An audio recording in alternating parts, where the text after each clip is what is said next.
তুমি একটু পেছনে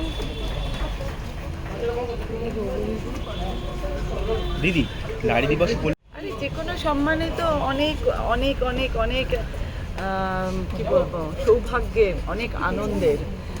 শুধু নারী দিবসের জন্য না, এই যে আমার কথা মনে হয়েছে, এই মনে পড়াটাই তো জীবনে অনেকটা। আর অ্যাওয়ার্ড শো, দর্শকদের ভালোবাসা নাকি অ্যাওয়ার্ড, কোনটা বেশি তোমার কাছে? দর্শকের ভালোবাসা থাকলে তবেই অ্যাওয়ার্ড আসে, না হলে হয় না। দর্শক থেকে পছন্দ করে না, সে তার অ্যাওয়ার্ড পাওয়াটা একটু মুশকিলের হয়। দুটো একসঙ্গে মিলেমিশে আছে। আচ্ছা, নারীদেরকে সম্মান জানানোর জন্যই অনুষ্ঠানটা আয়োজন করা হয়েছে। তো এই নারী দিবসে তুমি কি চাইবে যে এমন কোন জিনিসটা পাল্টা নারীদের জন্য? নারীদের জন্য কিছু পাল্টানোর দরকার নেই, একটু সমাজটা পাল্টানোর দরকার, নারী সুরক্ষার দরকার, নারীদের কিচ্ছু পাল্টানোর দরকার নেই। Thank you. Thank you. আজকে আউটফিটটা খুব সুন্দর লাগছে। কি বলবে সি লিডস 2026-এর অ্যাওয়ার্ডটা নিয়ে? 2026-এর প্রথম কথা বলবো, চারিদিকে শান্তি চাই। আর দ্বিতীয়ত হচ্ছে আন্তর্জাতিক নারী দিবস হিসাবে যে অনুষ্ঠানটা আজকে হচ্ছে, সেখানে আসতে পেরে সত্যি আমার খুব ভালো লাগছে। কেন এইরকম প্রতি বছরই কোথাও না কোথাও যেতে হয়। তবে আমার কাছে প্রত্যেকটা দিনই নারীর দিন, কারণ সকাল থেকে রাত অবধি আমাদের এত কাজ থাকে, এত জায়গায় এত রকমের আমরা মাল্টিটাস্কিং করি।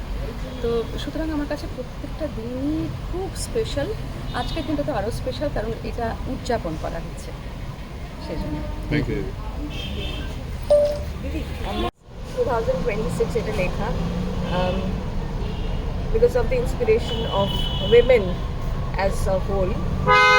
আর সেটা তো ভালো লাগারই কথা, তাই না? এখন চলো, এমনিতে দেরি হয়ে গেছে। যেখানে বলে এটা তো মেয়েদের কাজ, আইডেন্টিফাইটা আমরাই করেছি, এই আইডেন্টিফাইটা আমরা করবো না, আমাদেরকে সেটা মানে প্রমিস করতে হবে। কে বেশি লিড করে যদি বলো দুজনের মধ্যে? বাড়িতে কে বেশি লিড করে? সময় বুঝে দুজনেই, কিছু কিছু সময় মা, কিছু কিছু সময়। আচ্ছা, মেয়ে কি বকুনি দেয় নাকি এখন একটু দিচ্ছে, আগে মা বেশি দিত আর এখন একটু দিচ্ছে, ভালোর জন্যই অবশ্য সেটা। Thank you. আজকে মামে একই সঙ্গে অ্যাওয়ার্ড নমিনেশনে, সেটা কত এক্সাইটিং। একদমই তাই, এটা খুবই, এটা প্রথমবার হলো। ফার্স্ট টাইম একবার মনে আগে হয়েছে, একবার না, বেশ কয়েক বছর আগে। ভালো হ্যাঁ, লাগে, খুবই ভালো লাগে। অনেক বছর পরে। একসাথে একটা ইভেন্টে আসতেও মজা লাগে। Thank you. উমেন্স ডে কিছুদিন পরে হচ্ছে, কিন্তু আমার মনে হয় যে মহিলাদের সেলিব্রেশনের জন্য, মহিলাদেরকে সেলিব্রেট করার জন্য বা নারীকে সেলিব্রেট করার জন্য তো পার্টিকুলার একটা দিনের কোনো প্রয়োজন হয় না। আমরা সারা জীবন, সারা মুহূর্ত, সারা বছর মহিলাদের সেলিব্রেট করি। শুধু একটুই আশা করব, এই সেলিব্রেশনটা যেন শুধুমাত্র অ্যাওয়ার্ড পার্টি এটার মধ্যে সীমিত না থাকে। জীবনের প্রত্যেকটা মুহূর্তে কোনো মহিলার ওপর রাগ হলে যেন তার চরিত্র নিয়ে চট করে বিচার না করা হয়, তার পোশাক নিয়ে মন্তব্য না করা হয়। তার যে গ্রোথ আপনার চোখে খারাপ লাগতেই পারে, মনে হতেই পারে যে আপনার জীবনে সে গ্রোথ হলো না কেন, যেটা একটা মহিলার জীবনে হতেই পারে, কিন্তু তার মানে চট করে তাকে বাজে চরিত্র শর্টকাট নিয়েছে ট্যাগ করে দেবেন। কারণ জেনে রাখবেন, মহিলারা খুব সুন্দরী, কিন্তু সুন্দরটাকে অস্ত্র করে তারা সবসময় তাদেরও ট্যালেন্ট আছে পুরুষের মতন সমানভাবে। তারা ট্যালেন্ট দিয়েই ওঠে, ক্ষমতা দিয়ে ওঠে না, ট্যালেন্ট দিয়ে ওঠে। বিশ্বাসিত জায়গায় নিজের জায়গাটা প্রতিষ্ঠা করেছে, যেখানে মানে পুরুষদেরই জায়গা, মহিলাদের খুব একটা জায়গা নেই, সেখানে ও বেশ দাপটের সঙ্গে আছে। চলো চলো চলো। Without whom this event, ladies and gentlemen, would not have been possible. মূল অনুষ্ঠানে ঢুকে যাওয়ার আগে, ladies and gentlemen, we have a tribute to be paid by some wonderful children from Morning Glory Integrated School. For those of you who are not aware, it's basically a school that manages this beautiful, specially able children. They've been doing a wonderful job. খুব সুন্দর কাজ করছেন ওনারা. It's a wonderful initiative. They'll be putting up a performance on stage for all of you. সব দিকে look দিলেই হবে, যাবো। আচ্ছা, নারী দিবসের জন্য এই স্পেশাল অ্যাওয়ার্ড কতটা স্পেশাল হয় একটা নারীর জন্য এরকম রেকগনিশন পাওয়া? তোমার কি মনে হয় অঙ্গনাদি? আমি খুব বিশ্বাস করি যে নারীদের জন্য একটা দিন ডেফিনেটলি হওয়া উচিত না। আমি তাই জন্য সবসময় উইমেন্স ডে যখন উইশ করা হয় আমি বলি happy every day. But definitely এটাও বিশ্বাস করি যে আমরা যে সমাজে থাকি, পুরুষতান্ত্রিক সমাজে, সেখানে যে কোনোভাবে একটা দিন যখন আমরা পেয়েছি সেই দিনটা ডেফিনেটলি ওই ভ্যালিডেশনটা ইউজ করা উচিতই, যে আমরা কতটা সমাজে এগিয়েছি আর কতটা এগোনো বাকি। তো এই দিনটা আমার জন্য শুধুমাত্র উদযাপনের দিন না, এটা একটু রিফ্লেকশনেরও দিন যে yes we have come a long way but a very long way to go. আজকের নারীরা কি পারে না, মানে দশভূজার সাথে তুলনা করা হয়, মা দুর্গার সাথে তুলনা করা হয়, মহিলারা সব পারে করতে। সেই ব্যালেন্সটা রাখার চেষ্টা করে আজকের দিনে, যেটা সব থেকে বেশি দরকার নারী পুরুষ নির্বিশেষে। তো আমার মনে হয় we always strive two strike that balance. অনেকটা করতে পারছি, আমি নিজেও চেষ্টা করছি, ওটাই প্রত্যেক দিনের চেষ্টা থাকে।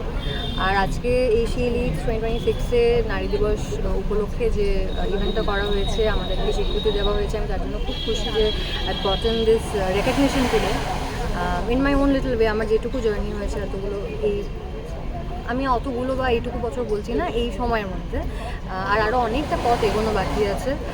তো very happy, very excited. Plus আমার মাও আজকে এখানে অ্যাওয়ার্ড পাচ্ছে, তো সেটা খুব কম হয় যে আমরা দুজনে একসাথে কোনো ইভেন্টের জন্য রেডি হয়ে বেরিয়েছি, তো সেটাও খুবই ভালো লাগলো।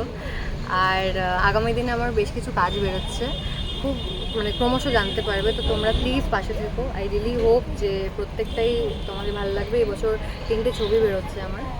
সো ইয়েস, এই গ্রোথটাতেই বিশ্বাস করি আমি যে আস্তে আস্তে কখনো না কখনো দিল্লি পৌঁছেই যাবো। আচ্ছা, লাস্ট একটা প্রশ্ন, তুমি তো স্পেশাল ডেতে কি বলবো ফার্স্ট অফ অল লুকটাকে নিয়ে? স্পেশাল ডে মানে আজকে এই ইভেন্টটার জন্য আমার মনে হয়েছিল দিস ইজ অ্যাপ্রোপ্রিয়েট, অ্যান্ড সেটা চুজ করে দিয়েছে আমার ছেলে। You should wear red today.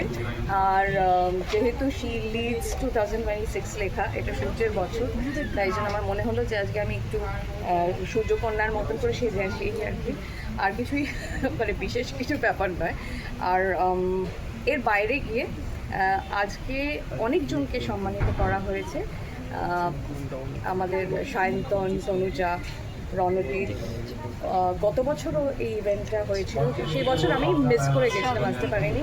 So I made sure যে দিস ইয়ার 2026 আমি উপস্থিত থাকি। ভাগ্যিস আমি কলকাতায় আছি, আর ভাগ্যিস আমার আজকের দিনটা আগে থেকে ওরা বলেছিল যে আসতে হবে। So I made it a point to be here. আর যে কোনো সম্মান পেতে ভালো লাগে, আমারও আজকে এই সম্মান পেয়ে ভালো লাগছে, বিশেষ করে যখন মহিলাদের তাদের কাজ এবং এতদিনের কাজের যে জার্নি, তার মাধ্যমে কিন্তু অনেক কিছু থাকে। Lots of moments are there, lots of dull moments are there, তার মধ্যে থেকে লড়াই নিয়ে কি বলবে দিদি? খুব ভালো লাগলো আজকে সায়ন্তন এবং তনুজা দুজনের প্রচেষ্টায় এত সুন্দর একটা সন্ধ্যের আয়োজন করেছে, এবং যারা যারা এসছেন তাদেরকে, মানে আমি তাদেরকে দেখে ইন্সপায়ার্ড হই। তো খুবই ভালো লেগেছে। এবং দেখো, নারী দিবস একটা দিন আমরা পালন করি, কিন্তু আমি চাই এরকম একটা দিন আসুক যখন আলাদা করে নারী দিবসকে ইম্পর্টেন্স দিয়ে পালন করা হবে না, এবং পুরুষ নারী সমানভাবে সমাজে থাকতে পারবে, এগিয়ে যেতে পারবে। কারণ নারী যে কোনো অংশে কম নয়, সে প্রতিটা মুহূর্তে প্রমাণ করে চলেছে, এবং কিছু অংশে বেশিও। তো ডেফিনেটলি আমি চাইবো এরকম একটা দিন আসুক যখন আলাদা করে আর সেলিব্রেট করা হবে না। আর আজকের অ্যাওয়ার্ড শোটা নিয়ে বলতে চাই, যে কোনো পুরস্কার ভীষণ মনকে ভালো করে দেয়। তো আজকের এই পুরস্কারটা আমাকে খুব ভালো লাগিয়েছে, ভীষণ ভালো লেগেছে। সায়ন্তন আর তনু যেভাবে এগিয়ে যায়। দিদি, রূপাঞ্জনা দি এবং অদিতি দির সঙ্গেও দেখা হলো, রিউনিয়ন বলা যায়। অদিতির সঙ্গে মাঝে মাঝে দেখা হয়, কিন্তু রূপাঞ্জনাদির সঙ্গে অনেকদিন পর দেখা হয়েছে, তো ডেফিনেটলি খুব ভালো লেগেছে আমাদের। শুধু রূপাঞ্জনাদি নয়, যিনি আমাদের বিয়ে দিয়েছেন নন্দিনীদি, তিনিও এসেছিলেন। সুদেশ নদীর সঙ্গে ছোটোবেলা থেকে এত কাজ করেছি, রিসেন্টলিও আপিস করেছি, তার সঙ্গে দেখা হয়েছে। শ্রীময়ীদির সঙ্গে দেখা হয়েছে, কি ভালো পডকাস্ট করেন উনি। তো এরকমভাবে অনেকের সঙ্গে দেখা হয়েছে। দেবজানীদির সঙ্গে দেখা হয়েছে, she is a nice, very nice journalist, I must say. এরকম অনেকের সঙ্গেই দেখা হয়েছে, তো সেটা একটা খুব ভালো লাগার বিষয়। আর তোমাকে ফ্যানরা আবার কবে দেখতে পাচ্ছে? কিসে? তোমাকে ফ্যানরা তো আমাকে সোশ্যাল মিডিয়া খুলে দেখতে পাই, এবং নতুন কাজ আসবে, খুবই শিগগিরই আসবে। আমি জাস্ট একটা হলিডে কাটিয়ে এসেছি, তো এখন কয়েকদিন একটু নিজের চর্চা করব, নিজের পরিচর্যা করার পর আবার শুরু করছি। Thank you.